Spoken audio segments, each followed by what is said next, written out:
technology never stops moving, which means that over time, if you follow the trend line, robots are going to our capacity for intelligence is largely static. Our society has a human beings have a unique ability that just about no other species has. We're able to compile intelligence by recording it and then learning from the past. And we've been able to grow that over time, but it's still very inefficient compared to a bunch of machines communicating with each other at light speed. They'll be able to update each other instantly at that moment. You gotta let it down, 'cause you can work wherever now. All right, welcome into the Work Wherever podcast. This is a podcast where we talk about AI, automation, the ability to work wherever so you can live every day like it is Saturday. And I got a good one for you guys today. I've been telling you that I'm going to have more guests on the show, and some of you believe me, some of you didn't. But I'm here today to tell you that I do have a guest, a very good guest, in fact. He's been on the former show, which was the Innovari Project. He was on that podcast, and we talked about all things entrepreneurship. We talked about the 2020 election cycle, and wouldn't you know, we got more conversations around your personal well-being, your personal liberties, the 24 election cycle, and all good things automation and AI. His name is Jeremy Cohen. You might know him better as Spike. To the left, he is a right-leaning MAGA head, and to the right, he is a left-leaning, crazy guy, but which to you and me, that means that he is a level-headed libertarian here to protect your freedoms. Welcome on, Mr. Spike Cohen. How are you, Spike? I'm doing good, man. It's good to be back on a show with you. Yeah, I appreciate it very much, man. And I I kid a little bit with the left and the right thing, right? But, yeah, no, 100%. I am a far right fascist to people on the left, and I'm a pinko communist to people on the right. And you know that you're doing the right thing when you get called both of those at the same time. That's when you know you're really over target. That's where we're doing something good, right? So yes. Yeah, and so I'm, as a libertarian myself, I'm sure you've gotten it, where it's like your family members are wondering, who are you going to vote for? And this is the most important election of your life. And you know that, right? And if you don't vote for my person, then you're voting for my other person, because that's how American politics goes.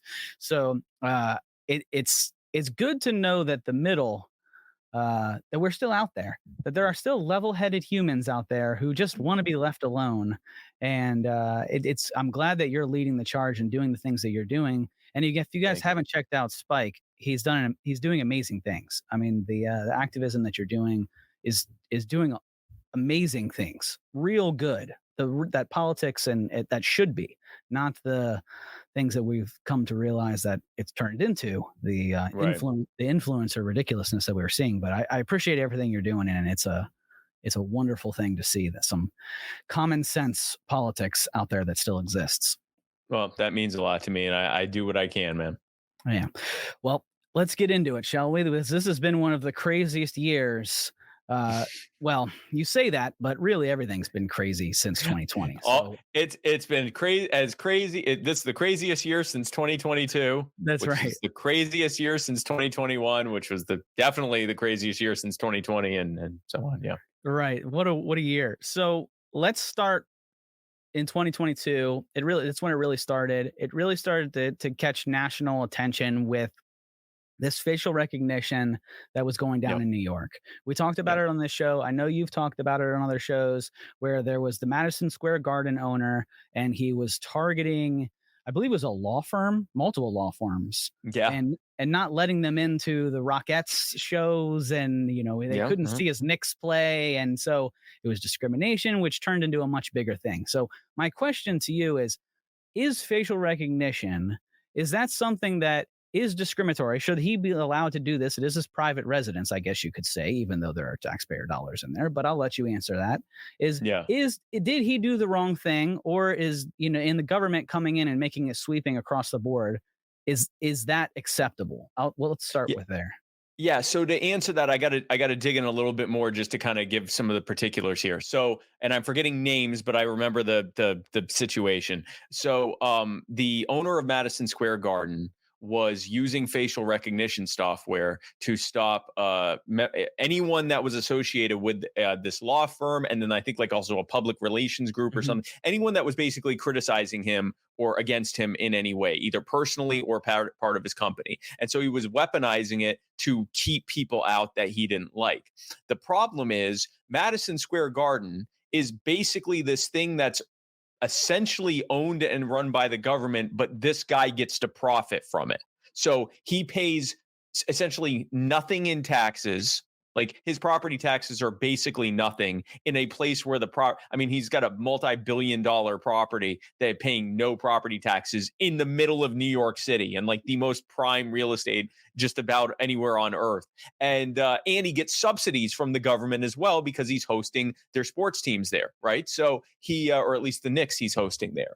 So this guy's literally just making bank from the government, city and state level, and is using it as his own private playground. Well, you can either have it one way or another. You can have it where you own this thing outright, you're paying for it, you're not getting any taxpayer money. It is in no way owned or operated by the government, and no one can claim it to be public in any way. And then, yeah, you can let whoever you want in and not let whoever you want in. But he was playing both sides of it. He was saying, well, I want to operate like a government agency in that I don't have to actually pay any taxes and also, get money from the taxpayer, but also I want to be treated like it's private. And so what the city council does is instead of just saying you can't do that, they go, no private entity can use facial recognition software. We can, of course. We're Right. not going to stop ourselves from using it, but no one else can. And the problem was to combat the growing shoplifting problem crisis that they have in just about every major city, but also in New York. The local shop owners were using a proprietary network of facial recognition software because they can't do anything to actually stop these people. That bodega owner who defended himself against someone who tried to kill him was almost arrested for murder for literally defending himself from a violent attacker. So they're like, all right, fine. If we're not allowed to defend ourselves, if when we call the police nothing happens, then we're just not going to let them in the store. So if they shoplift from one place, their face gets recorded in this database, and now they can't go to any store because no one's going to let them in because they're shoplifters and they're not going to let them in. And so what this order did was stop them from doing that. So now you're telling an owner of a store, which is a very, for those who know retail, brick and mortar retail, it's as low margin as it gets. These folks they cannot afford loss, especially small mom and pop bodegas and small shops and stuff like that. This isn't Whole Foods. Not that it's okay to rob Whole Foods, but it's not a multi-billion-dollar company that can take the hit. They will go out of business if they allow this. You're telling them they can't defend themselves. You're telling them if they call the police, nothing's going to happen. And you're telling them they can't even prevent them from coming in if they already know that they have a history of shoplifting. So this is what happens when government gets involved in something. The way to deal with this is tell the guy that owns Madison Square Garden, listen, you're either going to treat this like a publicly owned utility and let anyone in unless they're an actual nuisance. And you're not going to weaponize facial recognition software to keep out people you don't like, or you can do that, but you're not going to get this special carve out deal anymore. The taxpayer, at the very least, the taxpayers aren't going to be giving you any more money. And frankly, you should be paying what anyone else would be paying. But if nothing else, you're just not going to get any subsidies anymore. That would be the way to deal with it. But they didn't want to mess things up with one of their biggest, I'm sure they're one of their biggest campaign contributors. So instead they go, well, we're just not going to let anyone do it. And so now they're exacerbating the shoplifting crisis that's going on, the epidemic of shoplifting that's going on. And so the problem isn't facial recognition software. And the problem certainly isn't private venue owners choosing who they allow in or not allow into their venues. The problem is getting government involved at any level. Yeah. Yeah, I totally agree. So this is another instance of okay for some, right? But Yeah. you are the peasants people. So Yes. we're Yeah. allowed to use it to stop people from coming in our building, and but we know we're responsible adults, so we Yes. understand how to use the technology and to stop the people. You don't understand. Even though You are we children. routinely abuse it, but only we can be trusted. Yeah. Yeah. Right. But that was then. We're totally we don't do that anymore. We've learned. Why We've do you keep learned bringing so up much. old stuff? Yeah. Yeah. Right. Yeah, it's just it's crazy to think about that this one guy, which mind you, Madison Square Garden is a huge business. And so going Yeah. after that, there's obviously I'm sure there's red tape. Like you mentioned, there's definitely fallback or pushback. Maybe the city, I don't know what the lease is with Madison Square Garden. I think it would take something crazy to get them out of Manhattan to turn them into New Jersey. But you see New York teams like the Giants and the Jets who have them in New Jersey, and I'm sure that's money somewhere to be had there, right? Oh, I'm sure. So Yeah. Yeah. there's tons of financial other things involved here. Oh, But yeah. Yeah. you're exactly right. What they took was away from small businesses to find an innovative way to defend themselves, because To use the market to defend themselves. Exactly. and the government A- wasn't stepping And they in. had, yeah, they weren't and that market. This is a kind of a multiple microcosms of the market versus government. You have a problem that was created by government. These people are not being allowed to defend themselves. They've been disarmed, and they're not even allowed to defend themselves with knives or implements or their own fists. They're literally not allowed to defend themselves. That's because of government.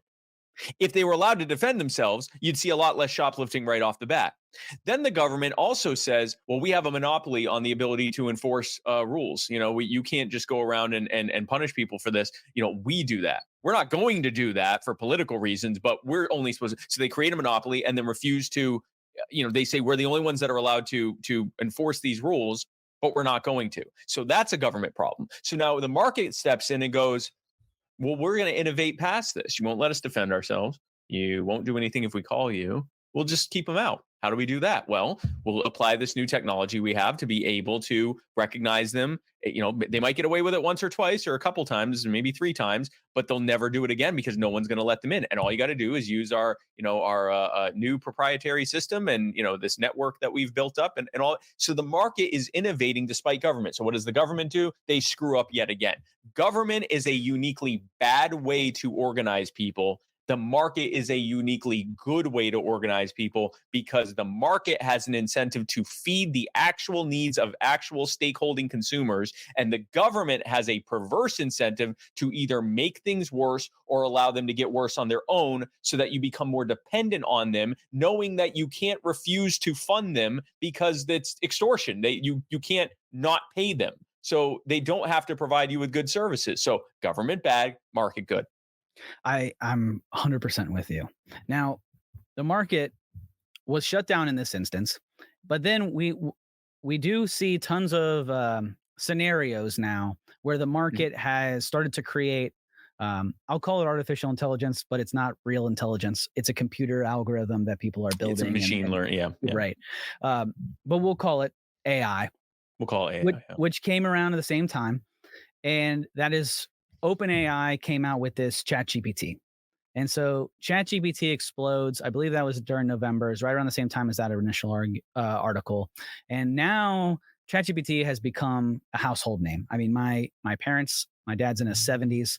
He's like, hey, man, you seen this ChatGPT? Like, I asked it to do X, Y, and Z. It's amazing, right? It's not just a tech thing anymore. It's become a part of our lives. It's on our phones. It's everywhere. It's becoming mainstream. Yeah. It is. And so how far because that was created by the market to maybe fit a need or to fit a want or to fit greed, who knows, but it's out now. So how far is too far with the market to push, and when should government step in to regulate, or should it at all? Yeah, so I'm an anarcho-capitalist. I believe government ruins everything it touches. I believe, again, that government is a uniquely bad way for people to organize in all things. If we are to have a government and it says that it is, limiting itself to its constitutional authorities, its constitutionally delegated authorities, then we should force it to stay within that. I'm perfectly fine with doing that. But if you're asking me how I think a government governs best by not being involved and by giving it back to the people and allowing them to come up with voluntary solutions to things. AI is a very interesting, and like you said, we'll call it artificial intelligence. This machine learning model, these language models and things that they're building, they are an incredible innovation we're just at the beginning of the beginning of the beginning of it. If you look at any major innovations, it always creates this massive disruption in the art in the world, really, in our lives. Not just we talk about the market; it's in society. It's the fact that we now rely on cars instead of horse carriages so heavily influences every part of our life that we now rely on internal combustion engines, including airplanes and things like that, to be able to travel, has completely changed things. The internet has completely changed the way we interact with each other. This thing that we're doing right now, if we told someone even 20 years ago when the internet was already very much a thing that we would be doing this, they'd go, wow, who would even want to do that? Like it would sound insane to them that so many people would be hosting their own shows. Like we're actually reaching what's Andy Warhol's prediction about everyone having their 15 minutes. Like here we are, we're literally living in this, right? So when you think about something that has the potential to eventually become exponentially more able to think and create than human beings, it is impossible to overstate the disruption that that's going to create. I tend to be I err on the side of believing in innovation. I think it is going to be a net positive in so many ways, but we should not pretend that there are not going to be trade-offs. We should not pretend that essentially making human beings eventually obsolete, or at least not the best way to do anything, is going to create some issues. I mean, we've had the reality where human beings created technologies that were stronger than us or more capable than us. We've been doing that since we've been harnessing horses and oxes and lever and pulley systems. And with each new iteration of technology, physically it's been able to do things better than us, but our brains were always needed. Our ability to innovate and think was always needed. We were just force multiplying our physical abilities by using robots. If robots reach a point where they can outthink us, not only is that immediately change things, but they're not static. It's not like they'll just become this much more intelligent than us. They'll just keep getting more and more and more and more intelligent than us, so that one day the gap in intelligence between AI or robots, whatever you want to call it, and a human being is the same as the gap between a human being and a bonobo ape or something like that. And then soon after that, the gap will be the same as the gap between a human and a termite. And then soon after that, it'll be the same as the gap between a human being and a single-celled organism. And at some point, you reach a point, and it'll keep going from there. It's not like it ends. It just exponentially, the rate at which it becomes more intelligent than us grows exponentially. And you reach a point where the future is going to be created in such a way that we can't even have it properly explained to us, because we don't have the cognitive or perceptual capacity to be able to even understand it trying to explain it to us. There will be an actual God gap between what robots will be able to do and our ability to even fathom it, much less be able to be a part of it. And I think that there's a lot of good that can come from that, from creating this basically end of scarcity and this reality in which this thing that's been programmed to do it for our benefit can do so. But we should not pretend that there's going to be no repercussions or negative trade-offs to us essentially being obsolete. Now, the next question, of course, is and you asked it, where should government be involved? When people look to things like Skynet, and robots turning around and going, yeah, we don't want people. The people who have the most incentive to weaponize anything is the government. The reason that the types of nuclear reactors that we use are more geared towards creating nuclear waste that can then be made into warheads, instead of actually more focused on making energy as efficiently as possible, is because it was the government that was dictating how nuclear power plants are built. That's one example. If AI is regulated, it basically ensures that Skynet will happen. And it'll just be the question of, is it Chinese Skynet, American Skynet, Russian Skynet? It's not going to matter when they're stepping on everyone's skulls. It just will not matter. But even long before you get into some kind of an insane thing like that, just having government involved ensures, getting regulations involved ensures two things, or three things really. It ensures that small competitors will not be able to afford the cost of the barrier to entry to get involved because of the regulatory burdens that the large businesses, lobbyists create for the politicians to pass and enforce. So you're now only going to have the big players providing this. Those big players are going to become even more wealthy and oligarchical than they already are. They're going to basically become the gods amongst us, or certainly well above us, and the gap of people who will be able to innovate and reach where they are will become less and less. That path will become less and less narrow. And then when those people inevitably, either knowingly or accidentally, break their own violations, the government's just going to look the other way anyway. And if looking the other way doesn't work and we expose it, then they'll give them a slap on the wrist fine. They'll indemnify them against any real liability in court, and they'll stick us with the bill for the cost of the remediation and the cleanup, the victims of whatever it is they did. So no, government regulating AI does nothing other than ensure that it's going to be at its worst iteration, stick us with the bill for it, and keep out the smaller competitors who could possibly keep the industry honest. That's such an interesting perspective and such an interesting scenario, because that's one I hadn't heard before, which is the AI getting way too smart. Obviously, people talk about super intelligence, but then they very rarely talk about the godlike ability that artificial intelligence or the robots could reach through artificial or through super intelligence that would keep us obsolete. They don't talk about that as much as they do about it realizing people bad and turning us, and we, what they've always pointed to is the Terminator scenario, right? Right. Hey, well, this is John Connor. Where's John Connor, and how do we fight the T-1000? Well, and if it makes you feel better, if and when this super intelligence decides we're not good and we're a net negative and decides to override the primary directive or the first directive, we're not going to have to worry about fighting back, and then they'll destroy us at the molecular level before we even realize it. Like they at that point, they will be so much, their capacity will be so much higher than anything we can do. It's not going to be a scrappy group of humans traveling through time to fight. They'll kill all of us like in a matter of milliseconds. It's so you won't feel it, is what I'm trying to say.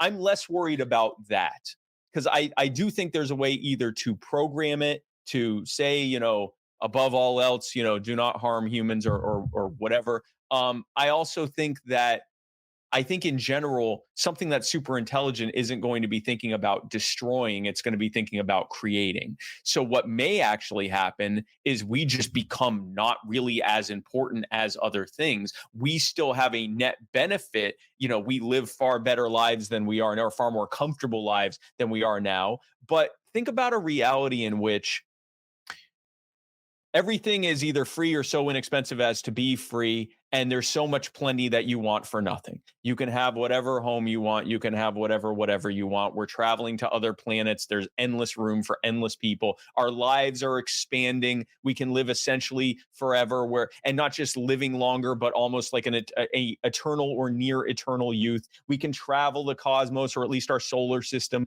We are, experiencing a level of luxury and I'm not sure I'd say fulfillment, but just the provision of every need or want we could possibly have, and it growing, the capacity for it to do this for us growing rapidly by the day, week, month, year.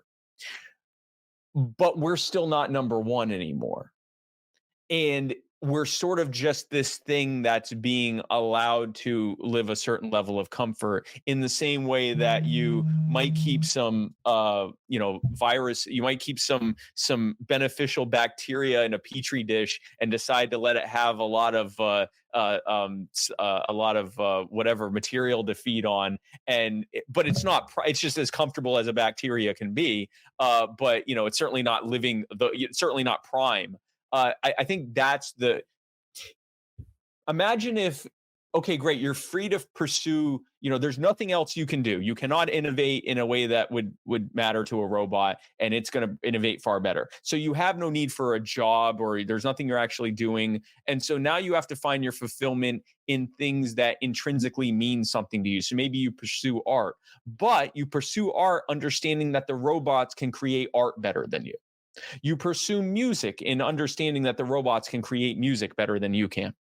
That anything you pursue is just for your own personal enjoyment and to share with others, fully aware that even in that the robots are better than you. So it's just this sort of like societal species level realization that we're not number one anymore. We might be the number one organic organism, but we're certainly not the number one thing running the show. There's going to be some societal, are people going to want to live very long if they realize they're not, the big show anymore? It's going to be a very interesting reality. Yeah, I think that is extremely likely. So there's already, and I'll say allegedly, there's already allegedly a program within the walls of the government, I'll say, that Okay. is called Life After Work, where they are exploring what life would potentially be like if something like this were to happen. And so Yeah. some of the things of exploration is, imagine a car that runs where you just take a single atom, you drop it into your engine, and it is constantly reproducing energy, and you just drive. Yeah. There's no need for Yeah. gasoline, and you can create anything from matter. I mean, we have this ability to create anything, like you're saying. So if I wanted to build a house, I could simply create it from this device or of matter creator, and then maybe I'm 3D printing anything else that I need from. I can essentially is something like that, where I'm just creating at will. Yep. And so that has always brought in the discussion of, well, isn't that similar to socialism? Isn't that who's looking over all of this? If everybody has everything they need, then at what level who oversees the ability of people to see anything? And that's where a lot of people have pointed. And I've said exactly what you're saying, but I didn't think of it as that we would be this insignificant being. I was saying that I believe that in order for us to be multiplanetary, and this is where we're putting the tinfoil hats on, and I love it, is that if in order for us to be multiplanetary, we first have to build the cities, and we have to build something there in order for us to breathe on this other planet. So we send the robots. Yes. And the robots, they don't have to breathe. They build this dome or whatever it is for us to live, and they or terraform the planet so it's inhabitable, whatever. Yeah. Right, exactly. They build it all up, and then we come later, and now that removes kind of we're no longer farmers. I don't know if we can farm on Mars or anything. What are you going to do? So everything is just kind of controlled, and now at first, socialism is almost inevitable at that point, because somebody has to provide for you. And is that a government? Is that or is that extreme capitalism? But if we have this matter to create whatever we want, then it kind of levels the playing field there. And so is that an environment where socialism could potentially thrive, or is it far beyond that and it's just the machines? And obviously this is hypothetical here, but I hadn't heard your explanation of that. Since the super intelligence, the gap is so large that we're insignificant. Is that the machines are in charge? Is that they're running the show now?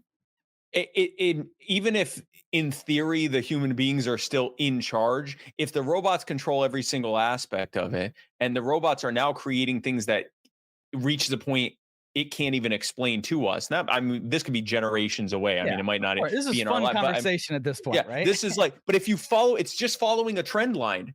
Technological innovation doesn't ever actually stop. It might have ebbs and flows, but it's not like we're going to reach a point and go, there it is, we've reached peak innovation. It's just going to keep going. It's like, our cell phones get, comparatively cheaper and cheaper and more advanced. It's never going to end. We're eventually going to have, even more advanced than what we have now. I mean, you look at a perfect example of this is like, I'll use something entirely different. So they're just now beginning to create technology that allows completely blind people, even people that don't have eyeballs, to have a little bit of sensory reaction that gives those parts of their brain something similar to sight. It's very, very early on. It's this like monochrome shadows type of thing, but they can see. Well, over time, it's going to eventually reach the point where it's pretty darn close, maybe, 80s TV quality level vision, but it's vision. You can actually see. And then eventually it's going to be like, yeah, the vision we have. And then eventually you're going to be able to have night vision and zoom vision. And it's going to tell you who that person is by comparing it to a database of faces or whatever. Like, technology never stops moving, which means that over time, if you follow the trend line, robots are going to our capacity for intelligence is largely static. Our society has human beings have a unique ability that just about no other species has. We're able to compile intelligence by recording it and then learning from the past. And we've been able to grow that over time, but it's still very inefficient compared to a bunch of machines communicating with each other at light speed. They'll be able to update each other instantly at that moment. They'll also be able to increase their hardware. We can't make, at least as of yet, we can't make our brains a higher capacity. We're still using basically the same brains that our species has always been using, right? We're just finding the most efficient ways to use it. They'll be able to upgrade their hardware, so their physical capacity for knowledge will grow as well, and they'll be able to share cloud knowledge in common with each other, so that they can just do firmware updates to become even more. So, I mean, it's just, they're going to ever become more and more intelligent. So, like, to your question, is it going to be socialist or capitalist in nature? I don't think humans are going to own it. I think that it eventually reaches a point that we are essentially the beneficiary slash dependent of the machines, and that will be the thing that we hope it remains. We hope that they never go, this isn't really efficient to do all this for them. Why are we doing all this for them? Like, why is this even happening? And so, why are we even doing any of this? And now we're really screwed because, if you think about the genocide that the average person commits against insects every day. It's not because we hate them. It's because we don't particularly care for them one way or another. Yeah. You'll casually have a conversation and a bug's on your table and you just squish it. And you're not going, I hate bugs. I'm an anti-bug. You might even think, oh, that's a real shame. I wish it had been outside. I would have thrown. But it inconvenienced you, because the capacity between you and it is so wide that you don't even regard that as something deserving to live if it's near you. Right? Like, and it's not that we're morally wrong or evil, or it's just we don't care. It doesn't matter. You don't wipe your eyelids and think about all of the microscopic entities that are on the edge of your eyelashes that you may have just killed, because your body's just going to help create more ones through the environment that it creates for whatever that species is. But you don't think about the individual things you're killing. You have no regard for it. You might not even notice it. I'm worried that we will eventually reach a point that it doesn't even notice us. It doesn't care about us. It has the gap between us is so much that why would it care about the termite? Hopefully that never happens. But even if it doesn't happen, the best case scenario is we're just obsolete. And again, we could be in this situation of just living in the total lap of luxury and comfort in a way that we can't even really fathom right now. Be able to get hooked up to networks for us to experience pleasures and experiences that we aren't even capable to do in the real physical realm. There's all sorts of incredible things. But what if it doesn't? We're literally it's all just like a hedonistic grab for pleasure that never ends, because we can effectively live forever, but we have no actual purpose besides just feeding ourselves. What kind of life is that? There are some really interesting questions that are going to have to be asked. It's not going to happen overnight, but I believe basically we're either bound or doomed for it to happen, whichever way you want to look at it. Yeah. So that's such an interesting conversation. And then a lot of people talk about this. And so, can we do this? Should we do this? Those are two different things, right? I'm with you that eventually technology will run away. It will turn into the super intelligence. I don't see it as theory. I see it as it's just where it's happening. Yeah. Right. Yeah. And so then it becomes, how do we control? Let's say that is going to happen. And we view that as bad as humans. I'm not saying everybody does, but let's say that we do. And We then should. right. Then the We conversation should. says, right, yeah. So then the conversation becomes, well, we need to feed it through an ethics API. And so this ethics API will help the robots to understand what it can and cannot do and should Yes. not do. Now, many people say that the ethics API should then be controlled by the government because they should oversee this ethics API, Mhm. which, by the way, ChatGPT already has, and it's Yes. being fed through this government regulatory system Mhm. to understand Yes. what should and should not be said. So Yes. I'm sure you see the problem with that, but Yes. many people don't. The government, well known as the paragon of good ethics. It's incredible because the it's funny because the average person at least has some understanding of the fact that government is usually very unethical. But because of sort of this conditioned belief in government being the necessary evil, then they go, well, the government has to create the ethical model. And if you say government is an organization that has a perverse incentive for bad ethics and bad outcomes, they're like literally the last people that you would want to be the ones in charge of deciding the ethics. They go, well, what are you going to do? It's the government. You know, they got that. Someone's got to do it. Yeah, not them. Not. Oh, yes, someone's got to do it, not them. And it is a controversial question. Yeah, an ethics model. Whose ethics? Right.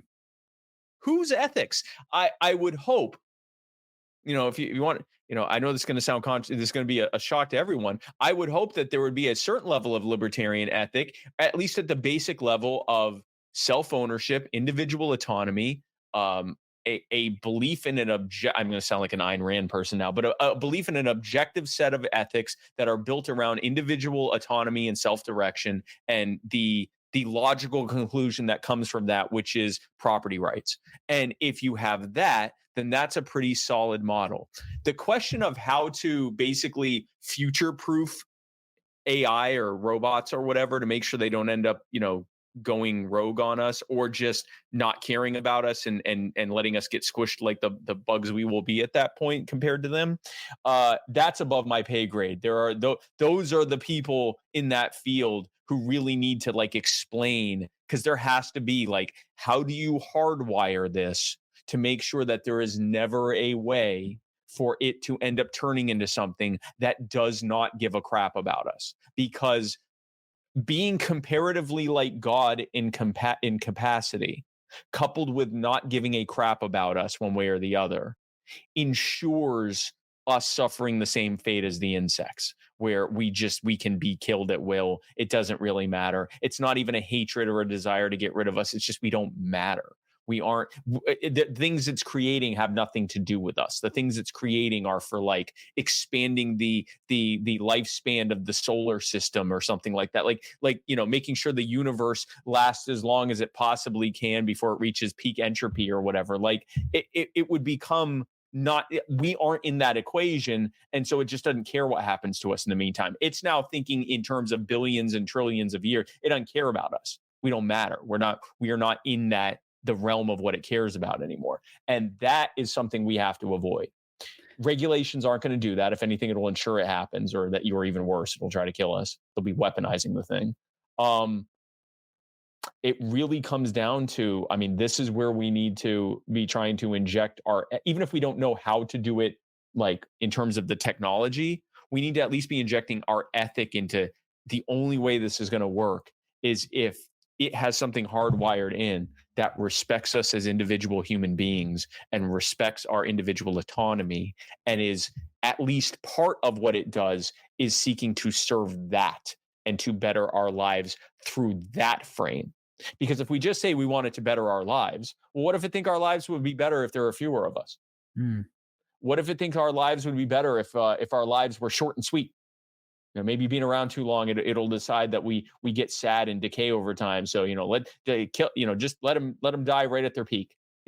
If it decides using a I don't give a crap about humans framework of what's best for us, that's not going to be good. If we tell it what's best for us is for you to respect us as individual human beings, to respect our boundaries and our individual lives and our autonomy, and to feed us from that perspective, then I think it'll be good. We'll still have to deal with the question of what's it going to be like being essentially obsolete and just navel gazing all day and figuring out how to enjoy our lives that day, because we can choose anything and it doesn't matter what that consequence is, but at least we won't be facing an existential crisis.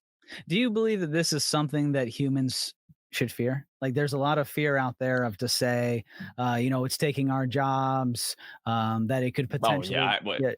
So it's taking everyone's jobs. Right. Should we fear it? I think more useful than fear. I think it makes logical sense to have serious concerns, and that can manifest itself as fear. I think a more useful use of our time and thoughts and energy is to map out what we want this to look like. Stop trying to figure out, oh, well, we got to control it. We got to get the government involved so that we don't have to ever think about it. Because that's the other reason why people say they want the government involved. Part of saying I want the government involved, it's twofold. This thing needs to be controlled and dealt with, and I don't want to have to ever think about it again. So I'm just going to hand it off to the government and trust that they're going to do it right, even though they literally have never done anything right. And so, it's this sort of like, I'm just going to defer to them because it's too much for me to think about. I think we need to be thinking about it, and we need to be talking about it. We need to be talking about, like, okay, this is going to happen. This thing is going to outpace us. Eventually, it's not going to be a question of jobs. Those things aren't going to matter anymore. There aren't going to be jobs. There aren't going to, and I'm not talking this, again, this could be decades or a century plus away where what I'm talking, but we're going to get there. Follow the trend line, and eventually human beings will just be second fiddle, and then it will just keep, the space between first and second fiddle will continue to grow. And so we just need to recognize that and think now, while we can, well, what do we want the ethic of that thing to be? I would argue that the ethic or the framework in terms of how it interacts with us is a fundamental respect for us as individual human beings and our boundaries, our lives, our responsibilities, our ability to make decisions for ourselves, and our well-being, and from our individual well-being. And from there, okay, now create the world that feeds that as great as possible. And I think that will be the best possible outcome. I tend to agree. I believe that there will come a point. Right now, we've been so enamored. We've been so obsessed with quality of life is like this term that people throw out there to say this is ushered in for quality of life. And quality of life to me is the new in the name of safety. Right. We are doing this for public safety, right? Or quality of life. Whenever I see those two terms, my ears immediately perk up and I immediately think that this is a bad thing. And so if we've looked over the last 5-7 years, then we have these Alexa devices and Cortanas and all these things that are championed and rolled out into our homes that are the FBI listening devices that our grandparents warned us about. Yes. In the name of quality of life. And I just watched over the last year or plus, we've had all these layoffs, Microsoft, Amazon, big tech. This promising thing that was out in Silicon Valley of San Francisco has now literally been sucked dry, and San Francisco is just not. It's a shell of itself of what it once was. And we see these tech layoffs, and we see these big companies turning to artificial intelligence to fill jobs like customer service and sales, and literally taking the human element out of our lives. And you'd have to think that eventually humans will want to stand up and say, I want to do business with humans. And at what point does that happen? And are we too far past that? So I don't think we're far past having a niche for that in the market. When I do customer service, when I call these numbers, I'm like pressing 0 over and over again. Operator. Now I want a person to I just keep pressing. Here's the thing, though. What happens when they create a language model that is easier to deal with than people? And when I say I want a person, it goes, I'm sorry, a person's not available, but listen, I'm happy to help you. How can I help you? Let's work this out. And I'm literally talking to something that is essentially a better understanding, more patient and more helpful and more knowledgeable customer service person than any actual person could be. And they don't have to, it can do that for everyone. The very moment you press the button for customer service, it immediately pops up and goes, hey, how can I help you? Because I'm not waiting for a person. It could do it for 10 million people at the same time because it's just a language model. So will there be that sort of like, niche desire to like have a person to talk to, and will that provide some jobs for a while? Yeah, but think about like 2 generations from now. Think of all the things that like our grandparents would have been outraged about, checking yourself out. Why am I doing that? And now we're like, oh, self checkout, that's way easier. The line's nowhere as near as bad. Like we very quickly find whatever's more this is a species level thing. One of there are many things that make our species like so much head and shoulders above everything else, which by the way is something we're used to. Like Right. just in our egos, We are used to number one, being top of the food we are chain. number one, and it's not even freaking close. Like the things that are 98% genetically similar as us are in zoos that we keep, and we try to hold ourselves back from just massacring all of them because they're in our way. And these are the things that are just as close to us: orangutans and gorillas and chimpanzees. These things are basically our cousins, but we're so far above it that we're like, whatever. Like, what a cute thing. It's not impactful to us. We don't have to get their guidance or thoughts on anything. Now imagine if there's something that's in the same, seat that we were once in, looking at us in the same way. Anyway, one of the things that has made us so head and shoulders above is our capacity to seek efficiency. Like we are always looking for the better way to do this. And so that's why when someone's like, well, do you fear that this is going to happen with AI? It's going to happen because human beings, by our very nature, are always looking for the better and more innovative and more efficient way to do things. And sometimes it hurts someone's job. The displacement that happened when you no longer had to call an operator to connect to another person, it destroyed hundreds of thousands of jobs. It also made access to phone services a middle working class thing that everyone had.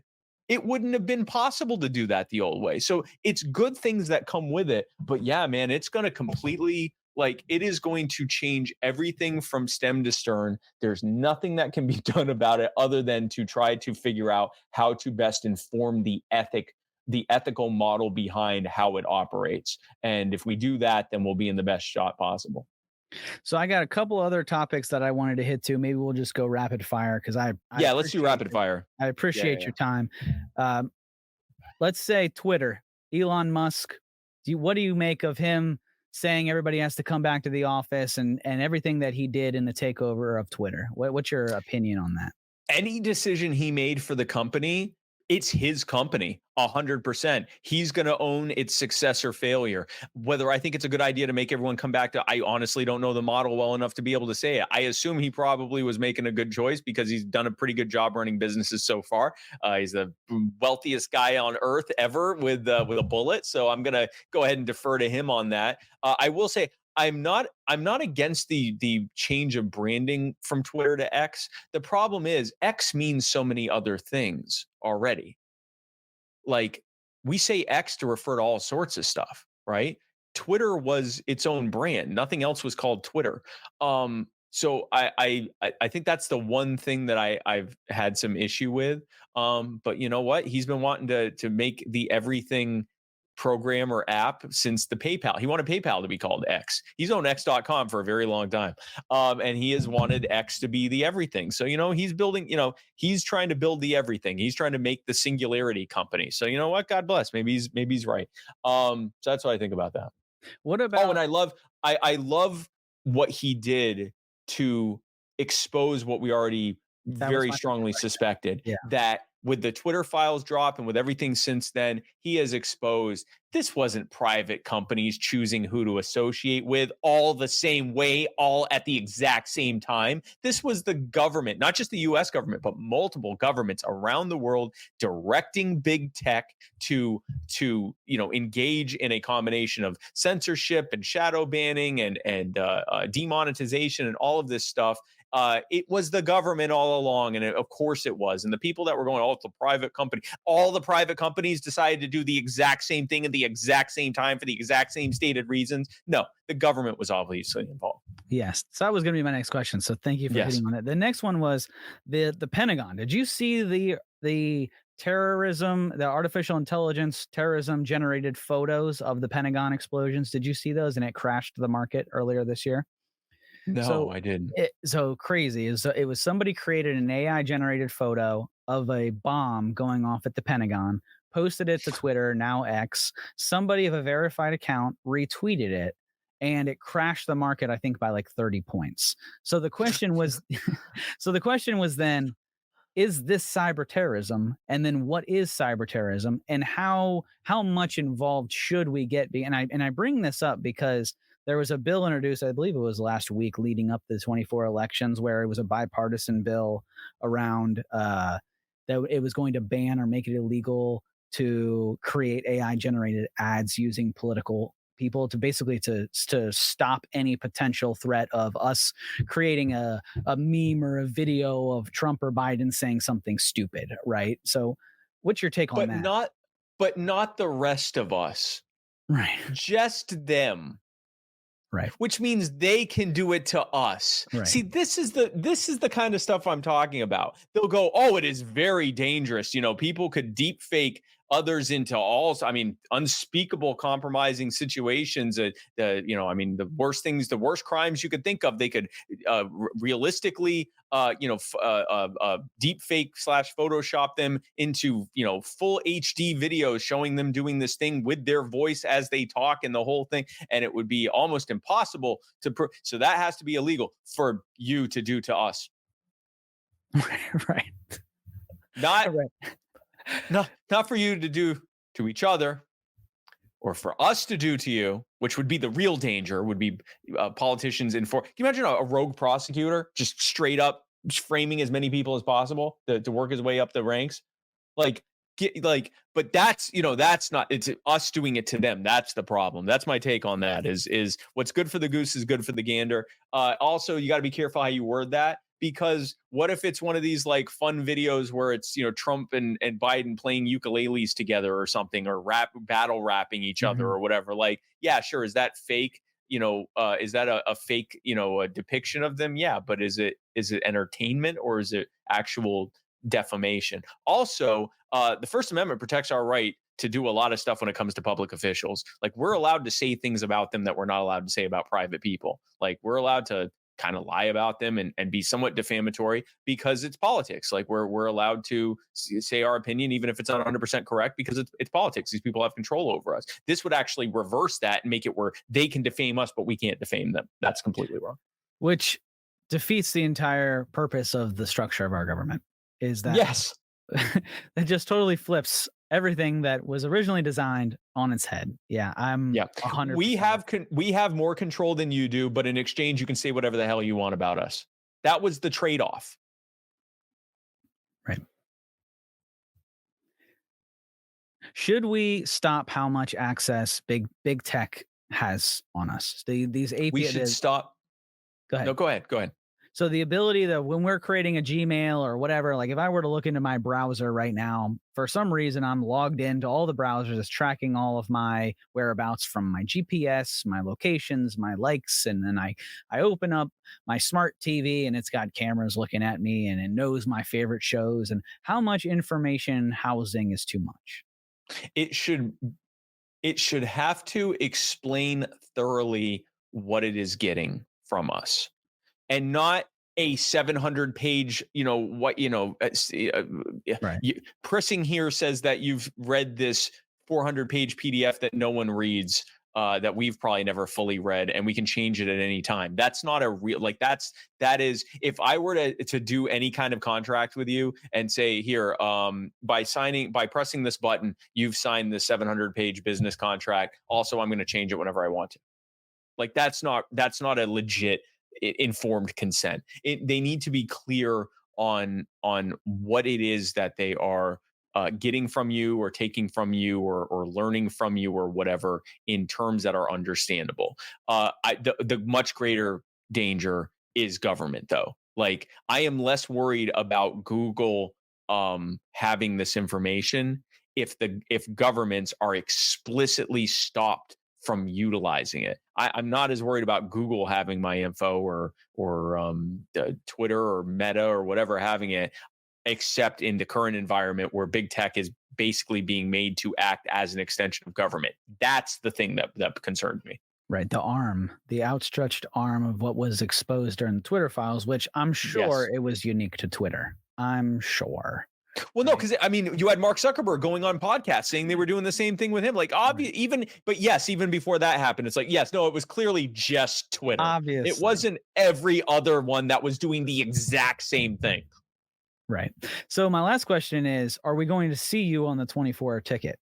That's my last I haven't question. decided. Yeah, I haven't decided that yet. I have not ruled it out, but it really comes down to how I can best help this movement. Right now, I'm in charge. I started and I'm in charge of my organization, You Are the Power. And what we do is we find people who are being abused by their local governments. We organize our large and growing membership of thousands of people across the country, as well as the local community of that person, wherever they are, that's being harmed. We organize them together to get justice and respect for the people that are being abused by their local governments. And in doing so, we show the public that the best way for government to interact with us is for us to expect the same level of respect from them, for us as individual human beings, that we would expect from those exact same people if they were on the other side of that government table, or that out the other side of that government building, and just acting as private citizens. We expect a certain level of respect from all people. And that's why we have a relatively functional society where you feel safe going outside, being around a bunch of strangers. And in the places where we don't have that, that are the places that are the least safe, that are the places that people are fleeing. Those are the places where people are the least harmonious, the least prosperous, and the least happy. And we are at our most prosperous, harmonious, and happiest when we are being respected. And we should expect that same respect from the government. That's what we do at You Are the Power. And we've done incredible work. We are expanding every single day, growing by leaps and bounds. I have to decide, is it best for me to stay where I am with You Are the Power and continue doing that? Or to take a roughly 1 year break, put a good team in place that will continue to make sure You Are the Power meets all of its expansion goals and its growth goals and everything else, and run for president to help the liberty movement and the Libertarian Party in that way. I have many other smaller questions that I have to answer before I can answer, in order to answer that question. But I'm not going to be coy about it. Once I know, very soon after that, soon after I start putting together the two teams, the You Are the Power team and the campaign team, I would let everyone else know. And if I decide I'm not running, pretty much right after I decide I'm not running, I will let everyone know. I'm not being coy about it. I am very seriously and with a sober mind deliberating the best way to move forward. It's not any like personal bucket list item for me to do or anything like that. It's not an ego stroke for me. If I'm doing it, it's because I think it's how I can best help the movement. So we shall see. But I appreciate your support. Yeah. Yeah. I'm excited to see. I know whichever route you choose, it'll be in the best interest of the people, because I love what you're doing. I see the Thanks, man. videos. I'm a big follower of yours. I was a supporter of yours in 2020 with Joe, and I'm still Thank to you. this day, obviously, a supporter. So I appreciate it, man. I appreciate your time. I know you're a busy guy. And I appreciate you hopping on, and it's been an absolute pleasure to speak with you. And I look forward to continuing to follow your journey of helping my fellow Americans, which is, are you still doing that You're still doing that, right? That podcast? No, I'm not doing the show anymore. I got so busy with You Are the Power, I couldn't justify keeping the show going anymore. But yeah, that was the name of the show, my fellow Americans. But listen, man, I appreciate being on. I really enjoy talking about the kind of stuff that I don't necessarily talk about all the time. I really like talking about this AI stuff, even though I do start sounding a little woo-woo when I start saying it. They're going to be gods, but like I like talking about it because I think a lot of people aren't like. They're doing the thing people often don't do. They're not following it to its logical. They're not following the trend line to its logical conclusion. I think it's important to have it. So I'm glad we had that conversation. I'm happy to come on again on the future. Folks, if you enjoy what you heard, you want to hear more, obviously continue to stay tuned to Work Wherever podcast. I'm doing your promo, by the way.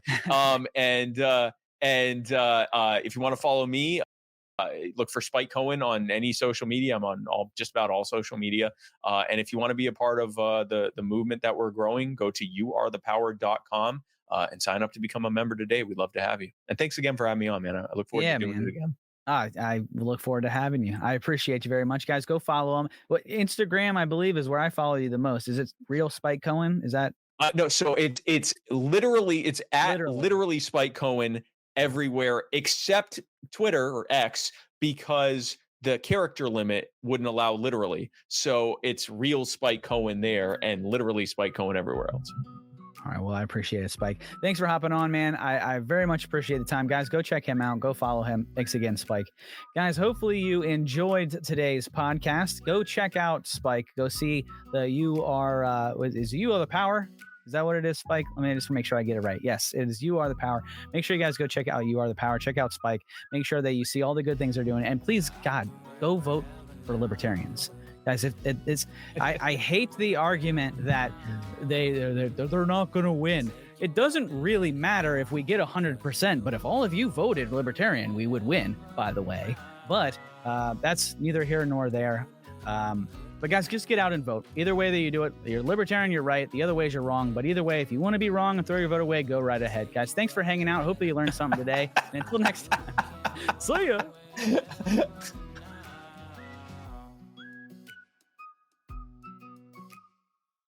Hey there. Don't forget to hit that subscribe button and turn on notifications for all the latest videos from Capital Presence.